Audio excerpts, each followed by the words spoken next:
Okay. Well, folks, we're doing something different this week, and what we're doing is Stav is he's under the weather. According to him, he may have COVID or coronavirus. I'm not sure, or he could have had too much.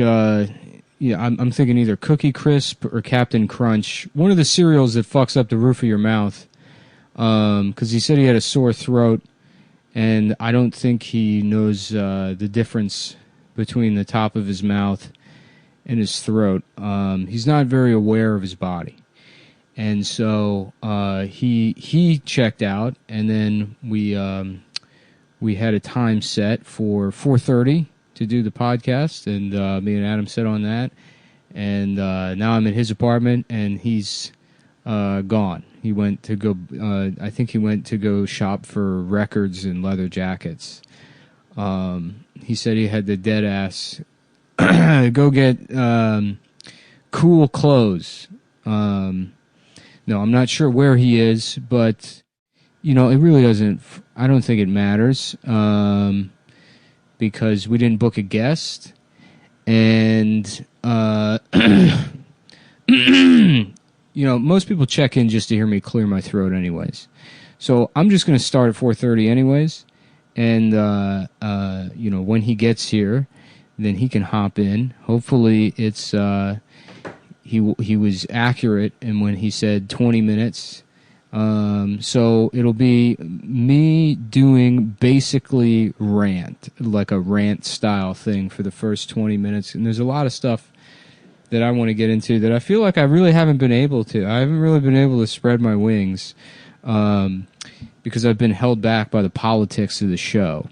So we're gonna start off with that. Number one, something that's really been kind of stuck in my craw is a friend of mine recently told me that that they volunteered as a hugger at the Special Olympics. And this is somebody that I like. So I had to curb my instinct to be like, "You did what at the retarded at the Special Olympics?" And because there's many questions that came to mind when I heard that somebody could volunteer as a hugger at the Special Olympics.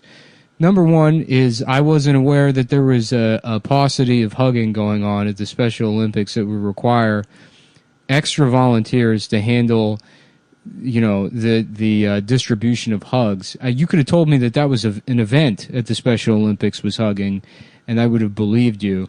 But I guess they do have volunteer huggers at the Special Olympics, which is like, it's very funny to imagine that the regular volunteers were refusing to do any of the hugging. that there was a guy who signed up to help out at the Special Olympics. It was like, look, I'm just going to take pictures of the retards. Don't expect me to touch them. I will not. I don't know how it works, but in the age of Corona, you can't play it too safe. We don't know how not only this virus spreads, but any other virus. And who's to say, I'm here doing my civic duty, helping out at the races by, giving them all fun nicknames and placing bets on them. And then you have me hug them. And then what do we know about the transmission of the Down syndrome virus? Then suddenly my eyes have an extra set of eyelids on them, and I'm lubricating my chin with every sentence, and I need candy to live. Oh, here comes Adam's dog. Adam's dog is here. This is, people probably hate this, but this is very funny to me. It's a very funny way to approach doing the podcast is what if out of nowhere I just fired Adam and Stav, and then there's no feedback. It's a complete echo chamber, and I just really get to lean into complete. I don't even know. Is that mental illness? Something feels. It's funny because this isn't much different than doing the show. But the idea of recording just yourself speaking seems like so incredibly self-centered, which is, there's no difference. I mean, it's the same thing. You just do it with two other people. But when you do it alone and you're aware that you're recording something that you haven't prepared at all, with the presumption that people are going to download it and be like, let's hear this guy ramble to himself in a room. It's I tell you, it's not laugh out loud funny, but it's the kind of funny, you know, it's like book funny. It's like that kind of Mark Twain. It's the way Mark Twain was funny, and that you don't laugh at it and it's fucking gay, but, you know, somebody who works at the library, so everybody, if you want a job at the library, you gotta pretend to like Mark Twain.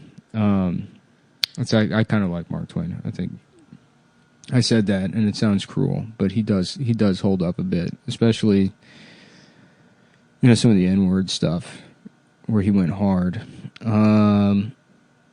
Okay, I'm taking a look at the New York Times here. We're at 6 minutes, so 1/10 of the podcast I could at least fill on my own. An extra $600 a week kept jobless workers afloat. Now what? And then there's a picture of a fat lady here, which, you know, I don't think she's going to have any problem staying afloat. Am I right, fellas? Am I right? How do you know, it's so funny with all this eat the rich stuff that's going around. Fat people must be fucking wiping their brows because they put themselves in the spotlight, and now, you know, everybody's making this analogy. I see it, maybe, that we're all, you know, stuck on a raft, that America is now just a raft adrift at sea with no safety net, and it's every man for himself. And the classic move is eat the fat guy. That was the way that we would go eat the fat guy, and now somehow the fat guys and the fat ladies have flipped the script, and now we're eating rich people, which they probably taste disgusting. They're all inbred. I mean, not that, you know, I mean, fat, I can't imagine eating a fat. You would want to eat the muscle man. That would probably, I'd pick the gayest guy on the boat, and that's who I would fillet and turn into an emergency snack. If you guys have any thoughts about who you would like to eat in terms of rich people, and I know it's just an expression, you know, but we've moved past the age of expression and nuance, you know. If you can't say master bedroom anymore because people don't know what it means, then you shouldn't be able to say eat the rich unless you're literally willing to cut off and eat Jeff Bezos' penis. Which, do you think maybe he would agree to that? How much do you think that they love their billions of dollars? Do you think if instead of the tax, we could say that we find the most disabled, like the transest, disabledest, poorest person, and we say, Mr. Bezos, you get to keep your money, you get to keep your newspaper and Amazon, keep all of your riches. You can even we can change the name of Amazon to the Amazon Redskins, and I don't know why we would do that, but that would be the name of it. But we're going to cut off your penis and balls, and we're going to feed it to the neediest person. Are we still saying neediest? I don't know if is that fair? I'm not up to date on that. The transist. The queerest. Yeah, this sucks. It sucks having to do this. But I don't want to do Zoom, and literally everyone has left New York. There's nobody left in New York. I don't know who is protesting. I think the only people that live here are me and then the guy that brings Sierra Mist to my bodega on the truck. And for the most part, it's cleared out. I've been having a nice time lately. I watched Michael Clayton this morning, which is such an awesome way to start your day, is pretending you're Michael Clayton. If you're like depressed, just wake up in the morning, and then watch like kind of like fuck you style guy movies, you know, where that, you know, I'm not the guy you fuck with. I'm the guy who fucks you. I'm the one that does fuck, asshole, fucking shit ass. Just imagine yourself as a bagman, a fixer.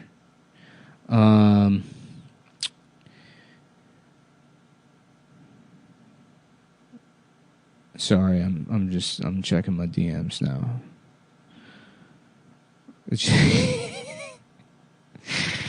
It's funny to me. It's going to be the same joke throughout this, where it just cuts to silence because I'm looking for headlines and I'm going to the DMs. It's wild that there's people that just do solo shows, you know. It's wild that someone's capable of doing that, which it seems impossible to do. It seems like very fucking hard to effectively sit by yourself and have the confidence to think that your meandering thoughts are like could possibly be entertaining to anyone. But then to actually be able to do it, which some people are, you know, I think. I don't know. I mean, who does this by, I guess Garrison Keillor probably. He just fucking makes up bullshit about a fake town.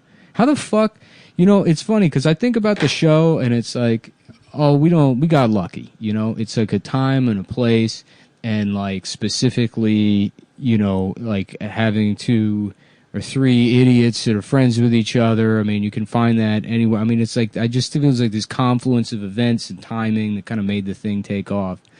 But then you look at other shit that like predates, I think, like there's sort of like, there's like 9/11, and then there was the cultural version of 9/11, which is the invention of podcasts, which is Marc Maron getting a garage. I think that's like the planes going into the towers is Marc Maron pressing record on in GarageBand for the first time, and then everything that made like delineated culture from being something that's like edited to, you know, maybe it's commercial or whatever, but at least some thought went into it and it's produced and then distributed to people, to being just a thing where everybody does exactly what I'm doing right now and produces shit, and then we all just eat the shit and then get sick from it, like a big like human centipede that's like connected to itself.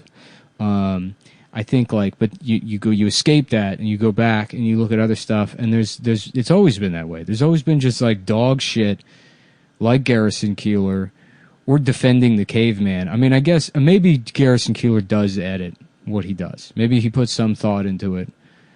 But I like to imagine that the pages are completely empty in that stupid fucking notebook, and he just goes on stage and he's like, it was windy. It was a windy day in titty fuck Wisconsin. The sheriff's pants blew off, and so did his shirt, and his clothes, all of his cop clothes ended up on the town's biggest criminal, and then the criminal, that's like an allegory.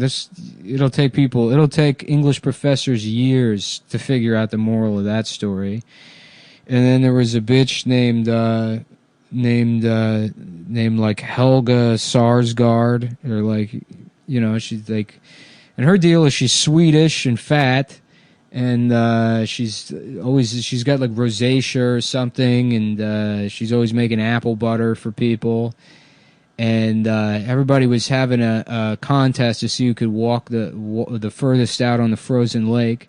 And she wanted to participate to prove that women could do things, but they were trying to dissuade her from doing it. Everybody in Lake Wobegon, they didn't want her to go out on the frozen lake because, she's a huge fat bitch. She probably weighed more than everybody else in that fucking town. And she was like, "Oh, what? You don't think a girl can do it?" And nobody wants to be like, "No, you're fucking fat. You're too fat to do it. So they kind of have to like tiptoe. They're like, no, it's not a gender thing. And then she's like, well, what is it? And they're like, okay, I guess you can participate in so you can walk the furthest out on the ice thing. And she appoints herself. All the other women don't say anything because nobody could be rude to her about her fucking weight. And so she walks maybe 2 feet out on the ice, immediately cracks right through the thing, sinking to the fucking bottom, dying, you know, and nobody saves her because she brought it on herself. And that's just kind of how the way things, you know, work out there. They just in the Midwest, they pray for you. That's definitely unique. That everything that the Midwest thinks is unique about them. It's like the way, you know, like, whatever. Anyways, back, where were we? Like Wobegon. And, you know, so this bitch is dying. And the moral of the story is now she's fucked up this whole gender thing by, you know, making it this big fat bitch moment when you put any other normal woman out on the ice and they could have done it. Never mind the fact that walking out to the middle of the lake has nothing to do with talent. It has nothing to do with ability. They choose something that requires... Oh, good. Are you back? All right, I started the show already.